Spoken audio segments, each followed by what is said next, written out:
Hello,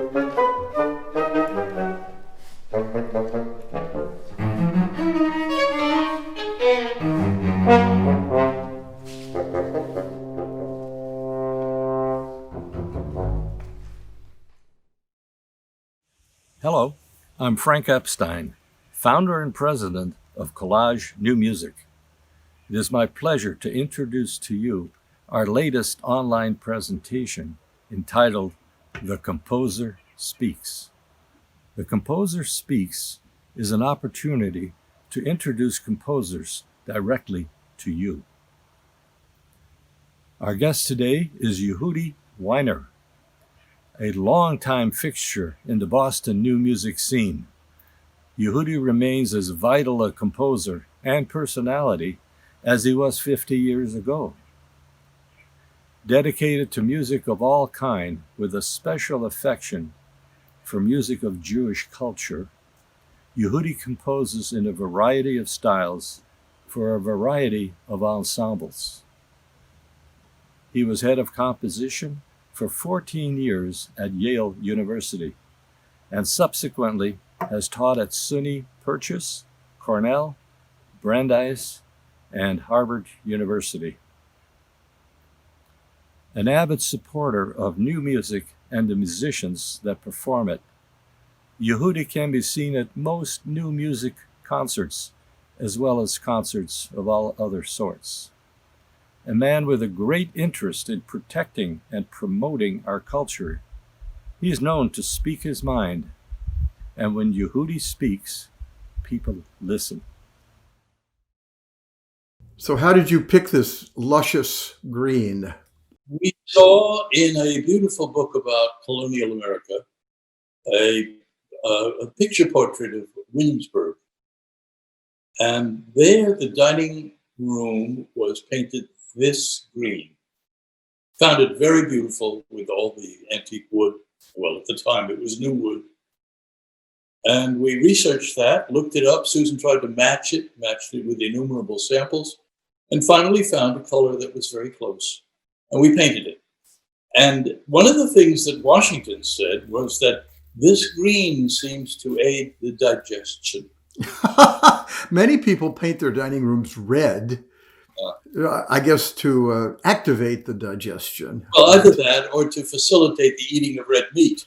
That or to enliven the conversation. This also. But we do it on behalf of vegetables. Yeah. Did you paint the entire downstairs? We didn't, but it was done. Yeah. Yes. A variety of colors. All of it was restored to white. We've lived with white all our lives. And, it makes things much easier to match with whatever we have. But in here, with the antiques and the gold, bronze things and the gold frames, it really is perfect. Wood. And I remember one of the visitors we had very shortly before he died was Henry Cobb, the great architect of the Hancock Building and of One Dalton downtown. Mm-hmm. And a man who had become a very beloved friend of mine and was my immediate predecessor at the Academy as president. Oh, yes. The Academy of Arts and Letters. And this man with his sagacity and there was a kind of density to the personality there, and a wisdom and a patience. Anyway, he came to visit because he was actually making a survey of the new building, One Dalton. And he sat here, he was in a wheelchair, and he sat and looked around, and he said, "What a beautiful color." That's great. I thought it was great. And he understood right away how it really was harmonious with the so-called objects. Yeah. Yeah. What is One Dalton Place? That's the tall building right next to the Prudential. You see it when you go to Symphony. It's right in back of the Mother Church. Oh, I see. Yes, of course. Beautiful building. Very, very handsome design. Elegant and unpretentious. It makes the Prudential look like a squalid old, whatever. Didn't it always sort of look like that anyway? It did, but that's exaggerated now by comparison. And the tragedy, we don't really imagine that architects have a difficult life in many respects. But his father, when the Hancock building was completed, his father said to him, "Son, you've destroyed my Boston for me." Oh, No, I know what parents can do sometimes. It's so ugly. Now that's a rather horrifying story about his father's reaction to Isn't it? the Hancock building is not at all like the reaction of your father and mother with respect to you as a young musician. They were very supportive, as I understand, both because in part they were both musicians. It's true. They were certainly supportive. There was not the slightest doubt. I was programmed from the very beginning as a firstborn of the family, especially in my, I suppose, in my mother's mind, to be a flowering of the general roots that my mother represented, along with my father. My father never spoke about it, but my mother really was sitting at my right hand and making me do all the necessary and unpleasant work. Like what? Practicing. Scales. Scales and literature and memorizing things and working with teachers and not schoolwork, but just musical work. She was there, and I found it extremely oppressive. For me to learn anything, I had to be straitjacketed, and I had to be, it was very strict practicing with good teachers who had different techniques for helping me do things with technical address. Some of them had good technical methods, some of them didn't. But all of it was an interesting experience. And the thing is, I was really trained to be a concert pianist. Before your mother got involved in your being disciplined as a young pianist, and before she had maybe designs on you as a pianist, did you go to the piano just for the fun of it? I don't think so. I think by the time I was 5, I probably did. Because when I was 5, already I began to make up little pieces on the piano. I don't think I had had piano lessons. I don't think I had been playing other people's music. But I'd been in an ambience where I was hearing my mother occasionally teach piano and hearing my father sometimes working by himself or with singers. And I would make up these little pieces that were then reiterated exactly. And my father realized that those were really pieces. They weren't just random. And he wrote them down. So I have a number of little pieces from the time I was 5 and 6. What's your impression of them now? The first one is a very nice little piece, which is perfectly formed, very classical in a way, rather Hasidic. It really is a sort of based on Jewish motives, and it features a major second, which has become, I think, part of my DNA. I see the major second is never far from my thoughts in my own present work, even. And what did I think? One piece was nice. The second piece was, I think, really rather repellent. It's called The Sad Bee. The poor sad bee. Well, okay. And major minor, a steady bump, bump, bump, bump in the left hand and a tune in the right. But it's a piece. It's not random, and it was really formed. It has a beginning. It has some middle. It has not necessarily much of a so-called modulation into wandering keys, or as Schoenberg would say, wandering. What do you call it? Random? I don't remember. He has a word for it. Anyway, they're decent little pieces, which I show to nobody, and I've actually. Many years later, I went down to a studio in New York and recorded them. When did you start actually writing the music down? Was that with your mother's tutelage or your No, father's? no. I think my father helped me to notate, and from the time I was 8 or so, 7 or 8, I was writing my own things, simple compositions or really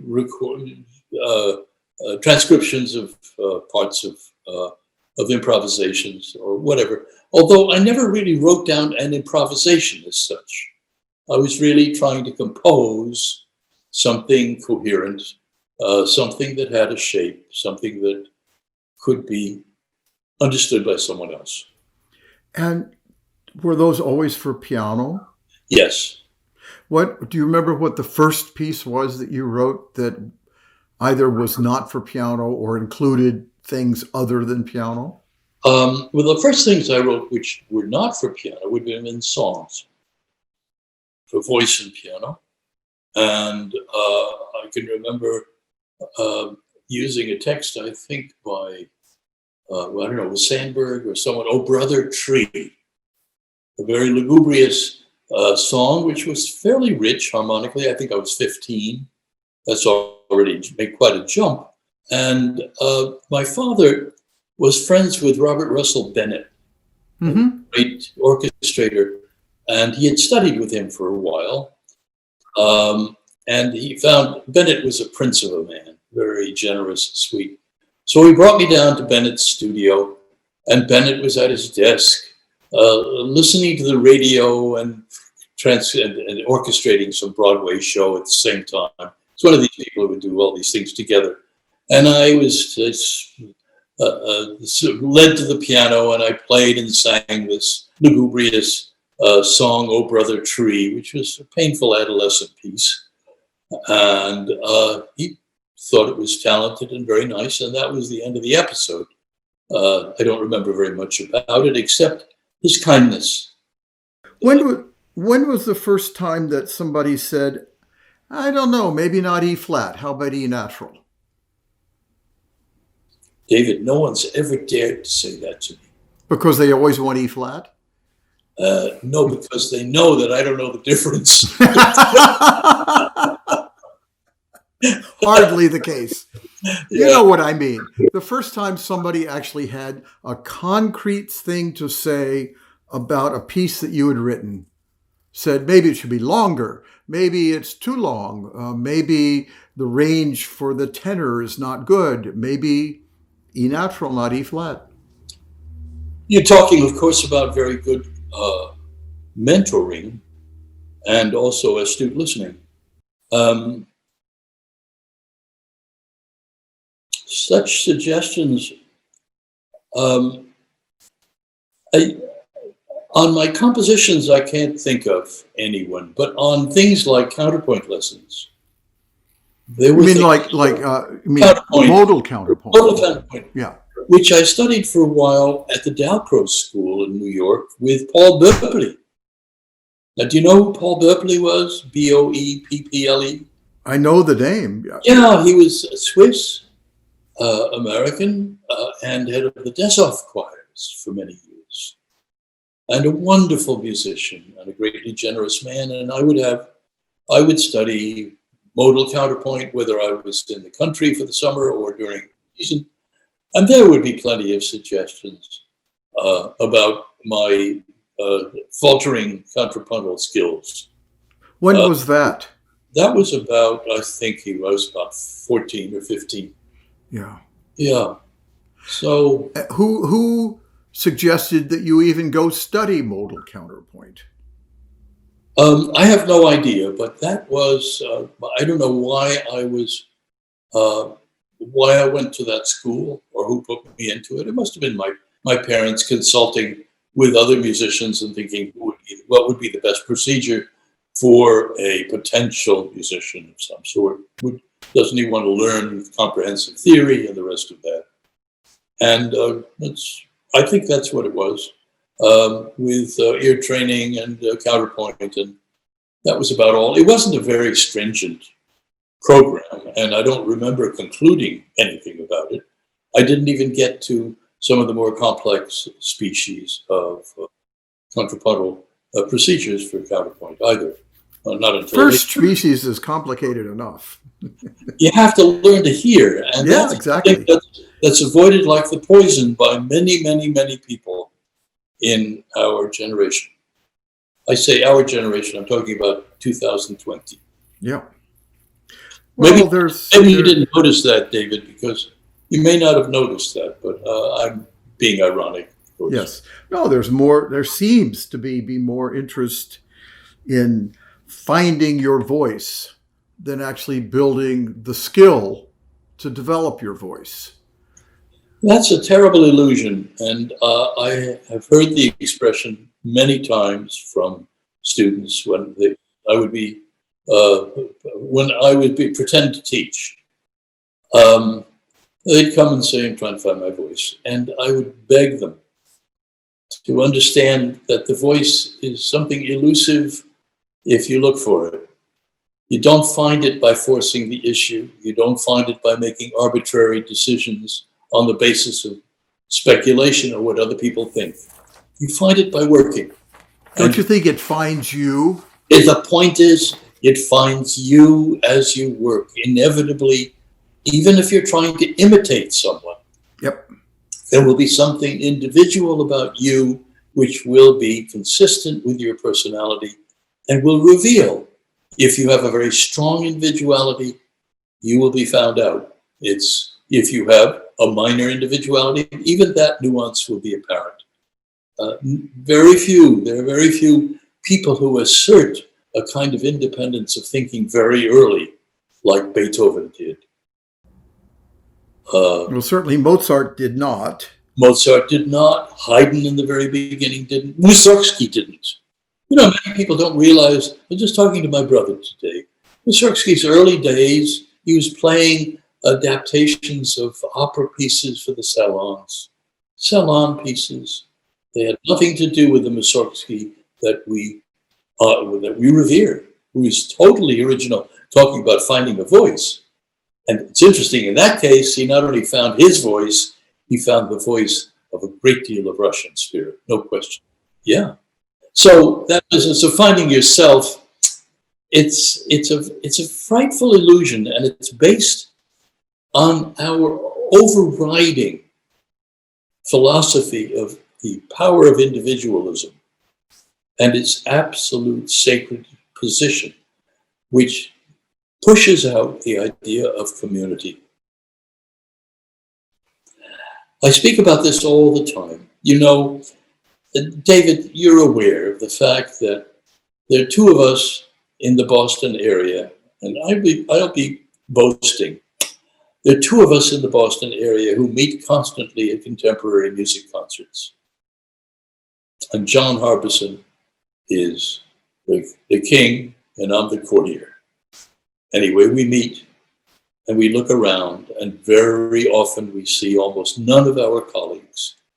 And, it is pitiable and also self-destructive. Where are they? Don't they realize that if we don't have a community, then we don't really have a music? Yeah.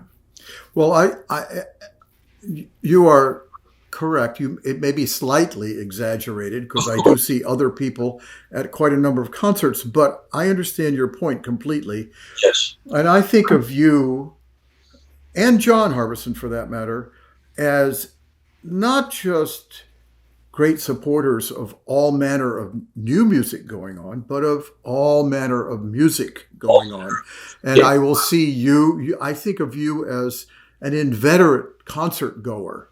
Yes. So I'm wondering today in September 2020, what this last 6 months has been like for you, both as a concert goer whose ability to go out and go to the chamber concerts and orchestra concerts and chorus concerts, new music concerts, has been just ripped away from you, but also what this time has been like for you as a composer. I think I've tried not to think about that. I've substituted for the concert experience more being with Susan at her computer in her computer room upstairs. I don't touch a computer, as you are aware, not out of defiance, but simply out of laziness and feeling that I'm technologically a dinosaur. And Susan also helps in this wall of defiance, feeling that I also have certain addictive capacities or propensities that might let me fall into the screen forever if I learn how to use it. You and a lot of other people. Yeah. Anyway, she has scoured sometimes the various possibilities for music and has found quite a number of avenues on YouTube and various other things, performances of symphonic things, conductors, surveys, sometimes even reviews of her opera company in Youngstown, which streams every week a different opera that she has conducted. Last week was the latest one was Le Bohème. The week before that was Tosca. The week before that was Traviata, and so on and so forth. And these are interesting. And then not so much new music as different productions of different things. And I will enumerate some things, for example, that we've just heard in the last 3 or 4 weeks. The most notable and thrilling was a performance of Orfeo of Monteverdi, done by the Nederlandische Reiseoper, Netherlands Traveling Opera Company, in a production which was totally revolutionary. Not just a change of director or a change of with contemporary clothes or something like that, but totally reconsidered. Large cast, largely of dancers, but the singers who participated were decent singers and learned to participate in the dance totally convincingly. The orchestra was conducted by the marvelous period orchestra. It's conducted by a man, I think it was Schwartzman, I think was his name. Never heard of him, I don't know who it was. Fairly young man. And this was so phenomenal that it hit us as if we had never seen, never heard the opera before, and made it even more profound and iconic and ritual than we had realized before. And of course, it is all those things. Even the backdrop, even the mise en scène, the costumes were of an extraordinarily detailed and beautiful and not extravagant manner like you see in Akhenaten or in various others. So there was a ballet of Prokofiev's Romeo and Juliet where the costumes, the schmatas, were more expensive than anything else on the stage. It was appalling. I mean, the expense on things that were essentially second rate or second rank in the performance, and the cosmetic aspect of it was revolting. This had none of that.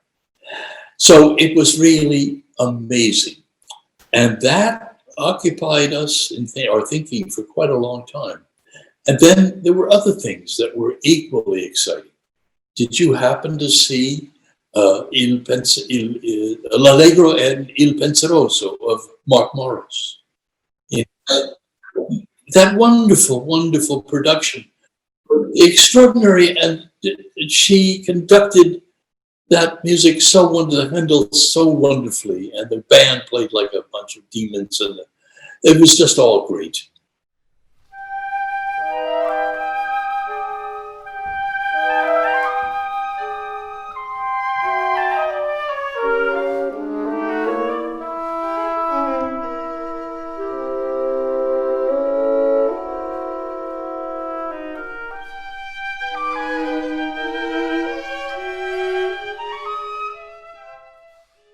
I was living in a fantasy in a decommissioned wood-turning mill in the area of Woodstock, New York, Shady, New York. This wonderful big building was about 40, 50 feet by 30 feet, 2 stories, all wood, all pine and maple and chestnut inside, with a 12-foot overshoot water wheel at one end of the mill, which was still there, not operating, but still there. And I fell, this was on a stream, on what they call a Sauk Hill in that area, which was a considerable stream, and 3 acres. And I fell in love with this. I was summering in Woodstock for other reasons. And I found out that this mill was for sale. And I tell you, the obsession I had with this was absolutely manic, and I think really quite sick. I was really suffering a frantic illness.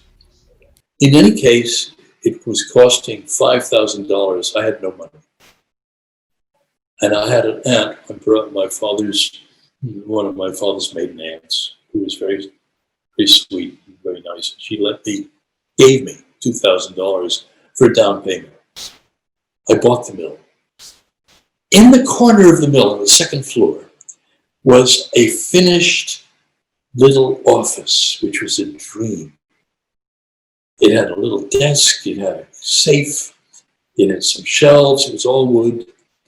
And I bought a wonderful Steinway upright in perfect condition for, I think, $50 from a guy down the road who didn't want it anymore, who'd never played it. It was pristine. Had that crane came and they put it up on the second floor. So I'm up there in this room, and I couldn't compose. I would sit there by the hour in analysis. Too beautiful. Yes, the opposite of what many laymen think. Oh, you see beautiful scenery, you can paint that. You can paint that. You could compose that. Write poetry to the pastoral image. In any case, finally, I got commissioned from the ISCM and for violin and piano piece. And I fought against the commission. I didn't want to do it. I had a deadline to produce this piece, and I went down to visit my neighbor, Henry Cowell. And Henry was recovering from a severe stroke. So Cowell, his wife, begged me to come down and to help him listen to music and get him back into musical thinking, because he was really languishing. So I went down many times. It was a 10-minute walk. I said, Henry, you're working on this piece. He said, what's the matter? You look very sad. I said, well, I'm working on this piece. It's not going very well. I've got this deadline and it's just killing me. He said, Yehudi, there's nothing in life more important than a deadline. It's a line that is so profound in its peculiar way. I mean, life is a deadline. But anyway, I finally finished writing this short piece, which was so spiky and rather hysterical, and I thought vulnerable in a kind of exposure of emotional life on instability that is very dangerous to show anybody else. What I was trying to do with the piece is something interesting. I had written the concert duo. I said to myself, why can't I write a short piece for the same medium, which compresses all the kinds of events, not the actual events, but the kinds of experiences which are in the concert duo without transition. In other words, a piece of nothing but essences. Could that be possible? Would it be coherent? Would it make any sense? Anyway, that's what the thesis of the piece was. Performed it in New York very successfully. Performed it at Tanglewood very successfully. I was very upset. The piece really didn't speak to me. I put it away and forgot about it for 8 years. Summer school, Yale summer school, and Brodus Earl was the violinist and said he wanted to do a recital with me. do we have any pieces? I said, well, I've got this big concert duo. And he said, anything else? I said, this short piece. And let me look at it. He looked at it. He wanted to do it. That was the beginning of its life. It was a real renewal. And for me, especially looking back with the so-called wisdom of antiquity, tired old age, I see that I had changed. I wasn't the same person. And the things that seemed so vulnerable and so exposed were simply musical inventions, violent and change and sometimes extreme, but nevertheless, still basically music.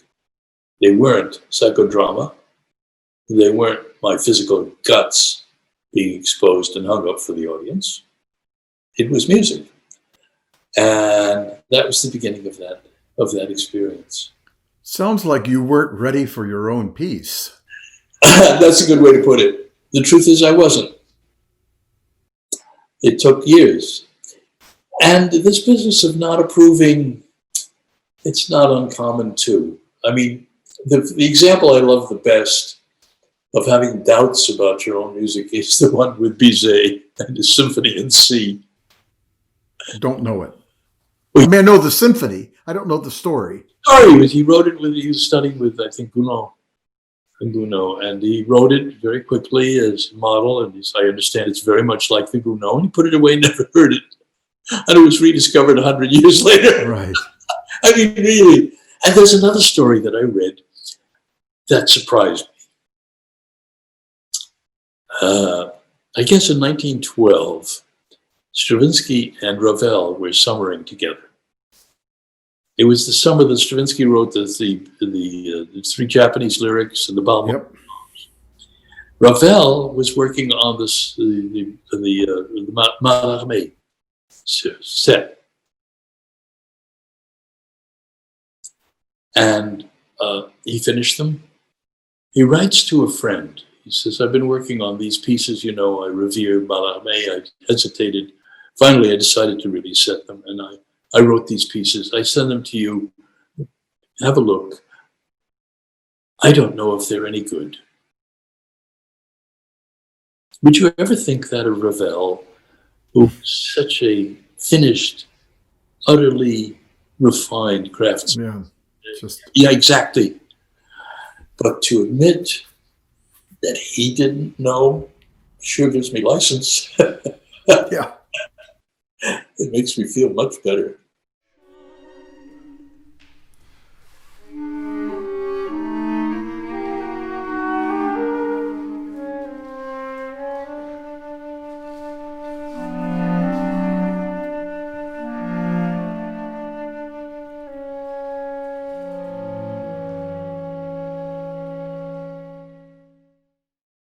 I spoke to you in March. I mean, I've spoken to you since then, but I spoke to you in March, and you had just finished a chamber piece, a piano quartet, piano quintet? Can't remember. A piano septet. 7 instruments. Oh, right, with woodwinds. With the 3 woodwinds that I was wanting to get, Elizabeth, the flutist, and Jean Ferrillo, the oboist, and Tom Martin, the clarinetist, and then 3 strings and piano. And you had just been to a rehearsal or a read through or something like that, and then everything got shut. So what's happened with that? Nothing has happened. The piece just sits. The parts are ready. I've really probably forgotten a lot of what's in the piece. It's unfortunate because I really need to hear what I've done, which leads me inevitably to do some revision, which makes a lot of comedy for some of my friends like Bob Levin. When Bob Levin learns something, it's like a Sumerian frieze. It's done in granite. Right, and it's annoying that you revise it. Annoying. Enraging. Anyway, all I have to do is tell Bob, which edition of the Bach Well-Tempered Clavier are you playing? with box changes all the time. Although that piano septet has been, as it were, lying dormant for now 7 months, do you look at it and make changes even without? I don't look at it. It's like I probably should. I should renew, because if we do ever get a performance, and I'm hopeful I live that long. Apropos that, I'll tell you something else. But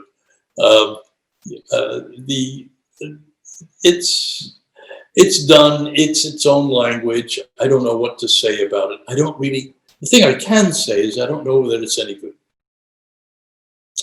I don't know whether it's any good. But does having a performance of it tell you that, or does just time tell you that? No, time doesn't.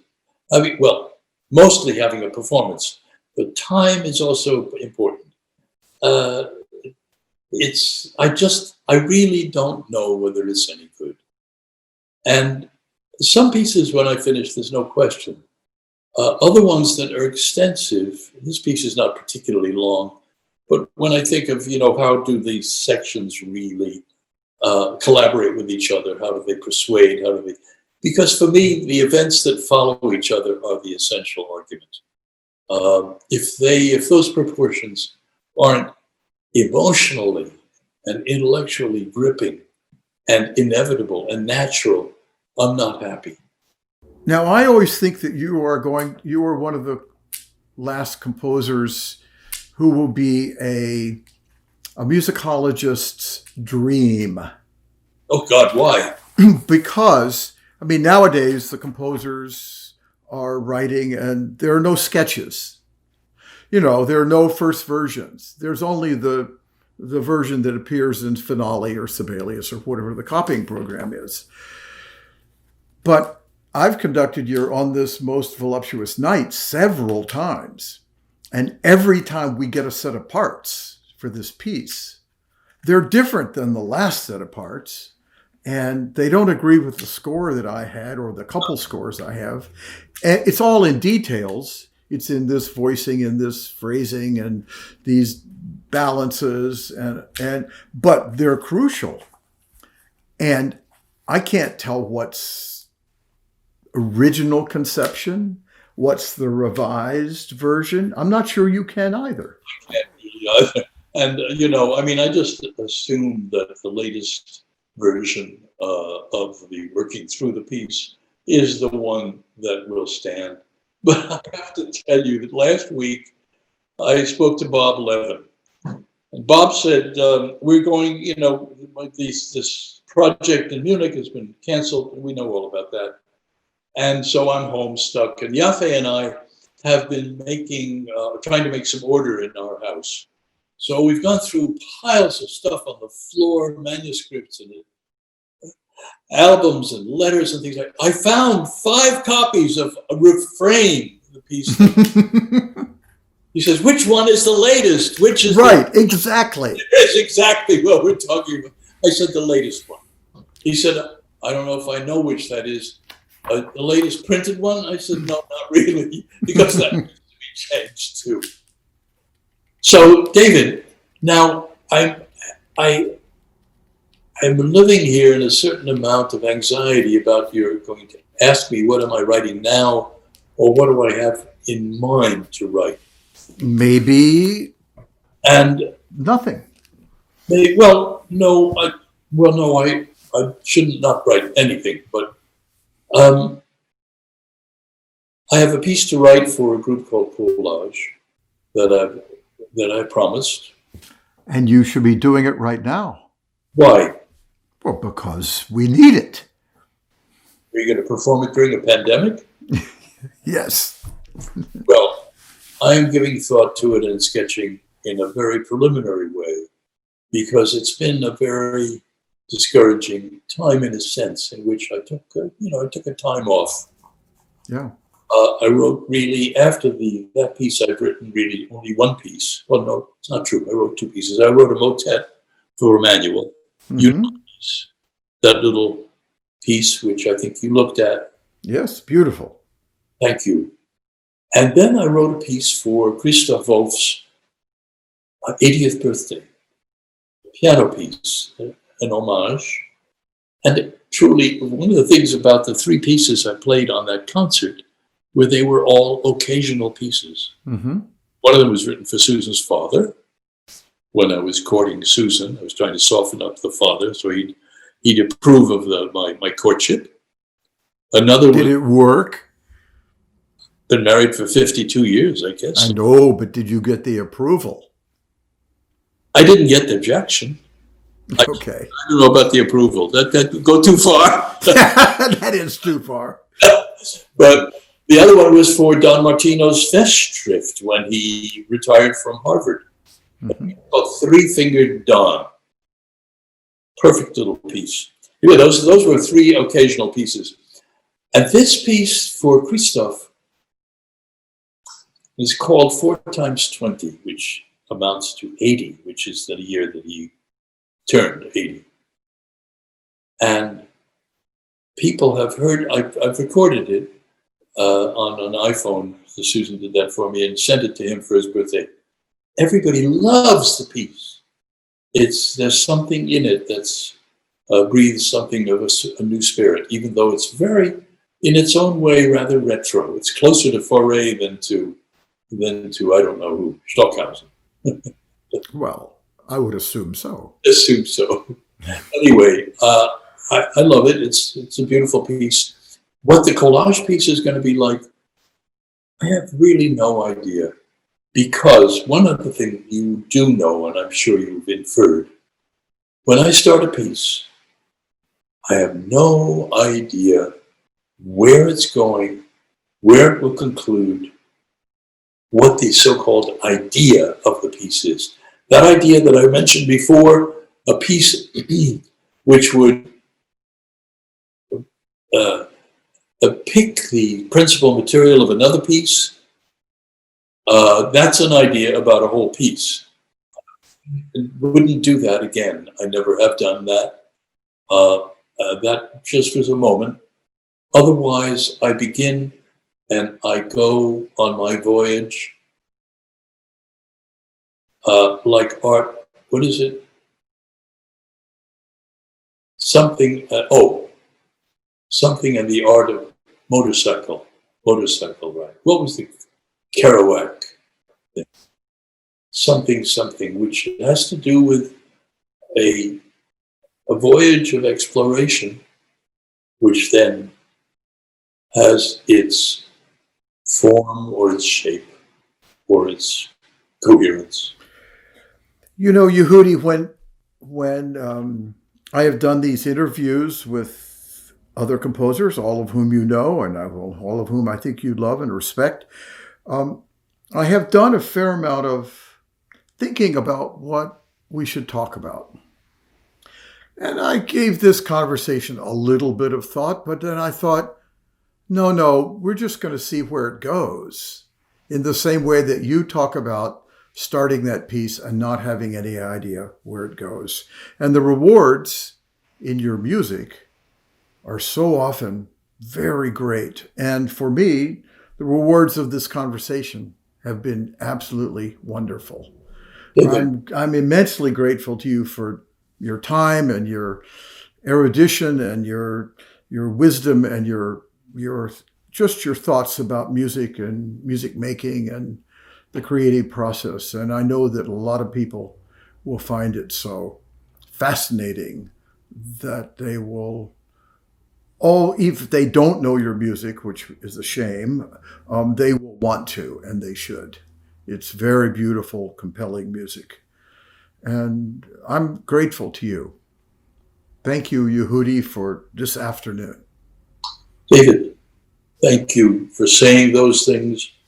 And I hope, I know that you have discerned the degree of candor, the degree of really straightforward talk, which comes directly from the way I think.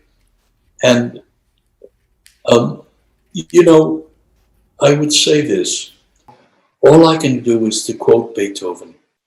He says, I feel that it was from your heart to mine.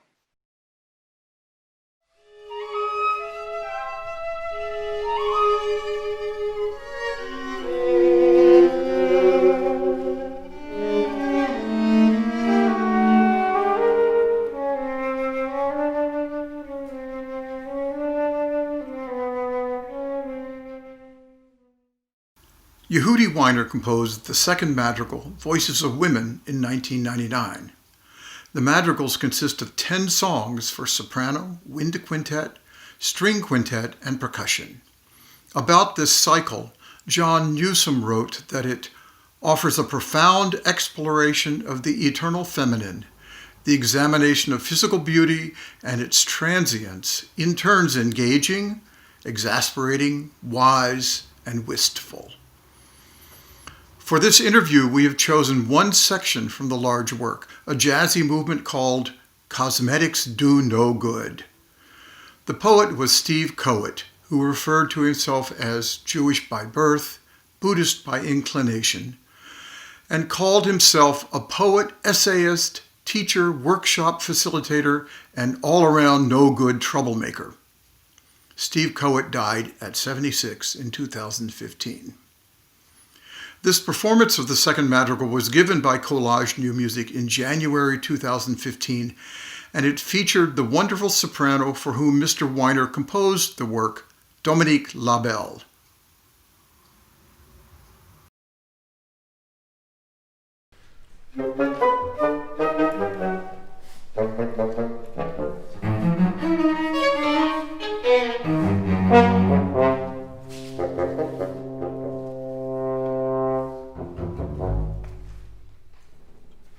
Cosmetics do no good, no shadow, rouge, mascara, lipstick.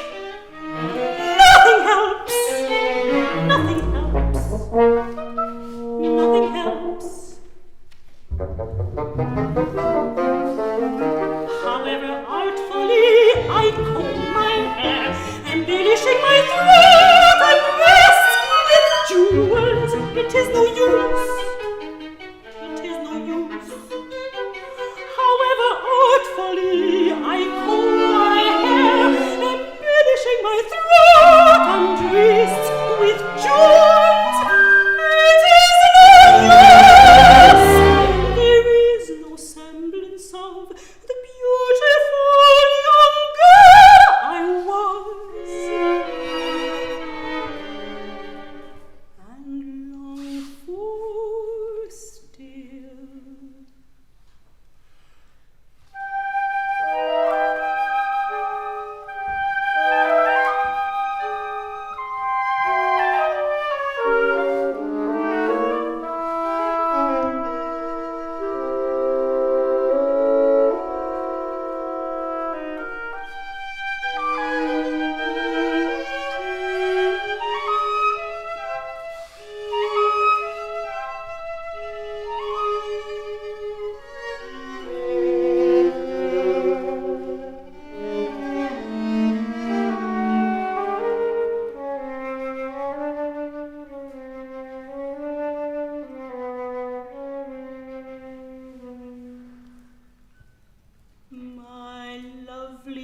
Is past, and no one could be more aware than I am that coquettishness at this age only renders me ridiculous.